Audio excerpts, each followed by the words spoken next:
ഒരു വലിയൊരു ആർട്ടിസ്റ്റ് ഉണ്ടായിരുന്നു സെറ്റിൽ. സോ ഈ സ്റ്റേജിൽ പോയിട്ട് മൈക്ക് എടുത്തിട്ട് എന്തൊക്കെയോ ഒക്കെ എന്നെ കുറിച്ച് പറഞ്ഞിട്ടുണ്ടായിരുന്നു, ഒത്തിരി പറഞ്ഞിട്ടുണ്ടായിരുന്നു. എന്നിട്ട് എല്ലാവരും ഓഡിയൻസിലിരുന്ന് ചിരിച്ചു. പക്ഷെ എൻ്റെ പ്രൊഡ്യൂസർ ബൈജുവായിട്ടും കണ്ടിട്ടുണ്ടായിരുന്നു, കണ്ടു. പക്ഷെ ആ സമയത്ത് ആ അത്രയും വലിയൊരു ആർട്ടിസ്റ്റ് ഒന്നും പറയാൻ പറ്റില്ല. ബൈജുവായിട്ടും വന്നിട്ട് ഒന്നും വേണ്ട, കരയണ്ട കേട്ടോ എന്ന് പറഞ്ഞിട്ട് എന്നെ ഒന്ന് കൺസോൾ ചെയ്തത് എൻ്റെ പ്രൊഡ്യൂസറായിരുന്നു. എന്ന് വെച്ചാൽ കണ്ണ് നിറഞ്ഞപ്പോൾ ബൈജുവായിട്ടും കണ്ടു. പക്ഷെ എല്ലാവരും, അതും മോസ്റ്റ്ലി എല്ലാവരും ആണുങ്ങള്, all the men sitting in the audience എല്ലാവരും ചിരിച്ചു. ഇത്രയൊന്നും ചെയ്യരുത്, അത് റാഗിങ് ആയിട്ടാണ് ഞാൻ കൺസിഡർ ചെയ്യുന്നത്. ശരിക്കും അത്തരം സിറ്റുവേഷനുകൾ ഫേസ് ചെയ്യേണ്ടി വരും എന്നുള്ളത് മുൻകൂട്ടി അറിയാത്തതിന്റെ ആയിരുന്നു. അത് സഡൻ ആയിട്ട് വന്നത്, സഡൻ ആയിട്ട് വന്നു, എല്ലാവരും ചിരിച്ചു. C it's okay, I can make A joke at my self. എനിക്ക് അത്രയും സെൻസ് ഓഫ് ഹ്യൂമർ ഒത്തിരി ഉണ്ട്. I don't take it so seriously. പക്ഷെ ഡേ വൺ ഇത്രയും വലിയൊരു ഷോ നമ്മള് ആങ്കറിങ് ചെയ്യുമ്പോൾ എല്ലാം ഇങ്ങനെ പിടിച്ചു വെക്കുമ്പോൾ ഒരു ടെൻഷൻ ഉണ്ടാവും. പിന്നെ തന്നെയാണ് ഞാൻ അവിടെ, ഞാൻ ആരും അറിയില്ല, നോ ബഡി. എല്ലാവരും ഞാൻ ഇന്ന് രാവിലെയാണ് ഫസ്റ്റ് ടൈം കണ്ടിരിക്കുന്നത്. അപ്പോൾ ചെറിയ ഏജും കുറച്ച് കുറവാണ്. അപ്പോൾ ആ സമയത്ത് ഇത്രയും ടെൻഷനിൽ പെട്ടെന്ന് ഇങ്ങനെ ആരെങ്കിലും എടുത്തു വെച്ച് പറഞ്ഞാൽ, അതും വെറുതെ ചെറിയ ജോക്കൊന്നുമല്ല, ഒത്തിരി ഇഷ്ടപ്പെട്ടു. അറ്റ്ലീസ്റ്റ് ഒരു 2-3 minutes എന്നെ കുറിച്ച് ഇങ്ങനെ ബാക്ക് ടു ബാക്ക് പേരെടുത്ത് വിളിച്ച് കളിയാക്കുക മൈക്കിൽ, സ്റ്റേജിൽ നിന്നിട്ട്. സോ ഇറ്റ്സ് മനസ്സിൽ തട്ടും. ട്രാക്ക് തന്നെയായിരുന്നു 100%. മലയാളം കണ്ട ഏറ്റവും ഹിറ്റ് ഷോ കൂടിയാണ് ആക്ച്വലി വോഡഫോൺ അല്ലെ, കോമഡി സ്റ്റാർ. ഒരു തുടക്കക്കാരി എന്നുള്ള രീതിയിലേക്ക് കിട്ടിയ സ്വീകാര്യതയും വളരെ വലുതായിരുന്നു അല്ലെ, ഒരു ആങ്കറായിട്ട് ഇത്രത്തോളം. പക്ഷെ എന്തുകൊണ്ട് അവിടെ പെട്ടെന്ന് കുറച്ച് നാളുകൾക്ക് ശേഷം അവിടെ ആങ്കറായിട്ട് ശ്രുതി മേനോനെ കാണുന്നില്ല? ജഡ്ജസ് ആണെങ്കിലും ബാക്കി ക്രൂ ആണെന്നുണ്ടെങ്കിലും ബാക്കി എല്ലാവരും അതേപോലെ തന്നെ നിൽക്കുന്നു. എന്തുകൊണ്ട് ആങ്കറിനെ പെട്ടെന്ന് മാറ്റി? ഇതേ രീതിയിൽ സഹകരിക്കാൻ പറ്റാത്തത് കൊണ്ടോ, അല്ലെങ്കിൽ വിട്ടുവീഴ്ചകൾ തയ്യാറാവുന്നതുകൊണ്ടോ, എന്തുകൊണ്ടായിരുന്നു? എനിക്കറിയില്ല റോഹൻ, ടു ബി ഓണസ്റ്റ്. ഞാൻ ചോദിച്ചില്ല. ആ ഷോനെ കുറിച്ച് എനിക്കൊന്നും നെഗറ്റീവ് പറയാനില്ല.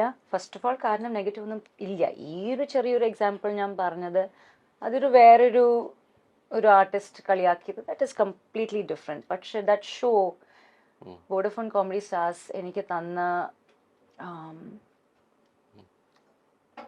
തന്നിരിക്കുന്നത് ഒത്തിരി കൂടുതൽ ഓൺലി പോസിറ്റീവ് മെമ്മറീസ് ആണ്, ആൻഡ് ബ്യൂട്ടിഫുൾ മെമ്മറീസ് ആണ്.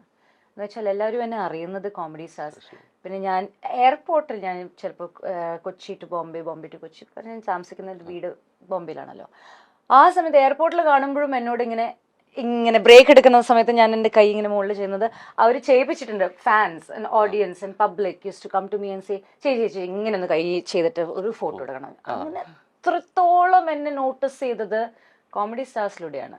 അപ്പോൾ I have only amazing things to say about comedy stars. And അവർ ആങ്കർ ചേഞ്ച് ചെയ്യാൻ ഇന്റേണൽ ഡിസിഷൻ ആണെങ്കിൽ ഓക്കെ, അതിനെ കുറിച്ച് ചോദിച്ചിട്ടില്ല. പക്ഷെ ജഡ്ജസ് അവരെന്നെ തുടരുന്നു. പക്ഷെ ഞാൻ കേട്ടിട്ടുള്ളത് ഓൾറെഡി ശ്രുതി മേനോനെ ആക്ച്വലി ജഡ്ജസ് ആയിട്ടുള്ള അഭിപ്രായ വ്യത്യാസങ്ങൾ ഉണ്ടായിരുന്നു എന്നത് ഒരു കാരണമായിട്ട് കേട്ടിട്ടുണ്ട്. ശരിയാണോ? Not at all, never. ഞാൻ ഓൺ ക്യാമറ പറയണ ഒരിക്കലും ഇല്ല. ഇതാരെങ്കിലും റൂമർ സ്പ്രെഡ് ചെയ്തതായിരിക്കും. കാരണം ജഗദീഷ് ഏട്ടൻ വാസ് ലൈക്ക്,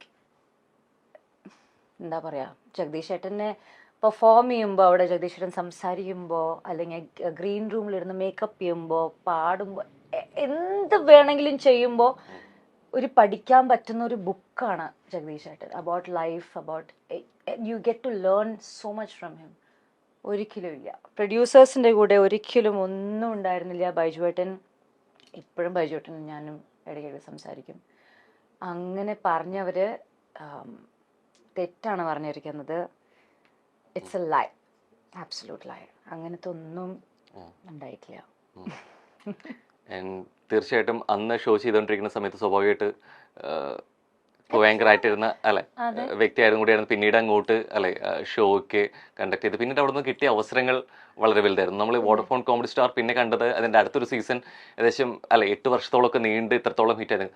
ശരിക്കും അടുത്തൊരു ആങ്കർ വരുന്നു, അവർക്ക് ഇത്രത്തോളം റീച്ച് കിട്ടുന്നു, ആ ഷോ ആ വ്യക്തിയുടെ പേരിലും കൂടി അറിയപ്പെടുന്നു എന്നുള്ളത് ഇതറിയുന്നത് ഒരു കലാകാരൻ എന്നുള്ള നിലയിൽ സന്തോഷമാണോ അത് എനിക്കുണ്ടായിരുന്ന അവസരം നഷ്ടപ്പെട്ടു എന്നുള്ള രീതിയിൽ ഒരിക്കലും ഇല്ല. എനിക്ക് ഞാൻ വോഡഫോൺ കോമഡി സ്റ്റാർസിനെ ക്രിയേറ്റ് ചെയ്ത ആ എക്സൈറ്റ്മെന്റ് എന്റെ അഭിപ്രായത്തിൽ ആരും ചെയ്യാൻ പറ്റിയിട്ടില്ല, ആർക്കും ചെയ്യാൻ പറ്റിയിട്ടില്ല. ഇല്ല. ആരൊക്കെ പിന്നീട് വന്നു കഴിഞ്ഞാലും ശ്രുതി മേനോൻ ചെയ്ത് വെച്ച തട്ട് അല്ലേ? ആൾക്കാര് പറയട്ടെ, നിങ്ങൾ പറയൂ. ആ ഡെഡിക്കേഷൻ, ആ ഒരു എനിക്ക് കിട്ടിയത് ഞാൻ തിരിച്ചു വോഡഫോൺ സ്റ്റാർസിന് കൊടുത്തിട്ടുണ്ട്, 100% കൊടുത്തിട്ടുണ്ട്. ആൻഡ് എൻ്റെ അഭിപ്രായത്തിൽ അത് ഞാൻ എന്താണ്, അതൊരു കോൺഫിഡൻസ് വെച്ചിട്ടാണ് ഞാൻ പറയുന്നത്. I'm not saying it because I'm not a bad human being. പക്ഷെ ഞാൻ കോൺഫിഡൻസിന്റെ കാരണമാണ് ഞാൻ പറയുന്നത്. ഞാൻ എൻ്റെ അഭിപ്രായത്തിൽ ഞാൻ ചെയ്തത്ര എത്തിയിട്ടില്ല. Also I M so surprised. ഇപ്പൊ രോഹൻ പറഞ്ഞിട്ടാണ് ഞാൻ കേട്ടിരിക്കുന്നത് ഈ റൂമേഴ്സ്, ജഡ്ജസിന്റെ കൂടെ അഭിപ്രായ വ്യത്യാസം. കാരണം ജഡ്ജസ് ഞങ്ങളെല്ലാവരും ഒരുമിച്ചിരുന്ന് എത്രത്തോളം നമ്മൾ എൻജോയ് ചെയ്തിട്ടാണ് ഷൂട്ട് ചെയ്തിരിക്കുന്നത്, യുനോ. അതായത് രാവിലെ തൊട്ട് തുടങ്ങിയ എനർജി ഈസ് ഹൈ, എല്ലാവരും ഒരുമിച്ച് ചിരിക്കും, കളിക്കും, പാട്ട് പാടും, അങ്ങനെ ഒരിക്കലും ഒന്നും വന്നിട്ടില്ല. സോ എനിക്ക് തോന്നുന്നു ആ ഒരു കെമിസ്ട്രി ജഡ്ജസിന്റെ കൂടെ ആർക്കും കൊണ്ടുപോകാൻ പിന്നീട് പറ്റിയിട്ടില്ല. ഈ പലപ്പോഴും നമ്മൾ പോകുമ്പോൾ ഈ പോകെ കുറെ കഴിയുമ്പോഴായിരിക്കും പലരും നമ്മൾ തിരിച്ചറിയുന്നത്. അത്തരത്തിലിപ്പോൾ ഫിലിം ഇൻഡസ്ട്രി ആയിക്കോട്ടെ, വന്ന വഴിയിലെ കുറേയേറെ അനുഭവങ്ങൾ ഉണ്ടായിട്ടുണ്ട്. ഈ തിരിച്ചറിഞ്ഞത് ഇതായിരുന്നു എന്നുള്ളത് നമ്മൾ ചിലപ്പോൾ തിരിച്ചറിഞ്ഞ് കുറെ കഴിഞ്ഞിട്ടായിരിക്കും. അത്തരത്തിൽ നമ്മളിപ്പോൾ കാസ്റ്റിംഗ് കൗച്ചിനെ കുറിച്ചൊക്കെ പിന്നീട് കുറെ കേട്ടിട്ടുണ്ട്. പക്ഷെ ഇതായിരുന്നു എന്നുള്ളത് പിന്നീട് നമ്മളായിരിക്കും അത് അങ്ങനത്തെ ഒരു അറ്റംപ്റ്റ് ആയിരുന്നോ, അങ്ങനെ ട്രൈങ് ആയിരുന്നു എന്നുള്ളത് ഒരു പക്ഷെ കുറെ കഴിഞ്ഞ് തിരിച്ചറിയുന്നതായിരിക്കും. ശരി, ഇത്തരത്തിൽ എന്തെങ്കിലും ഓർത്തെടുക്കുന്ന സംഭവങ്ങളോ വിഷയങ്ങളോ ഉണ്ടായിട്ടുണ്ടോ ശരിക്കും അന്നേരം അറിയാതെ പിന്നീട്?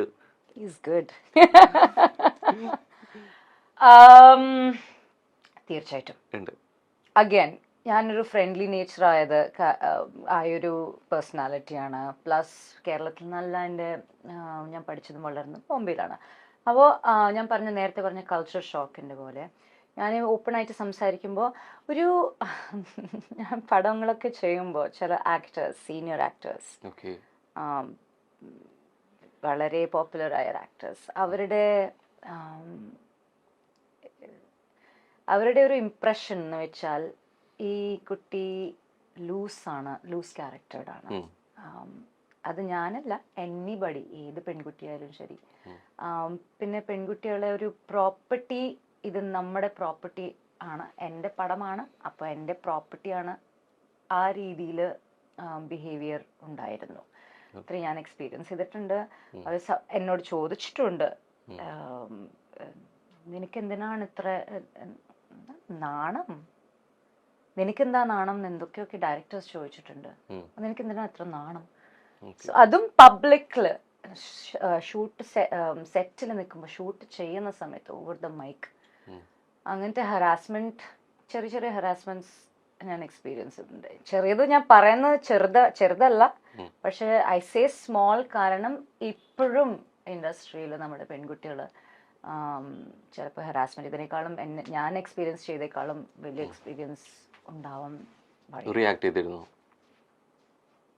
ഞാൻ റിയാക്ട് ഇല്ല.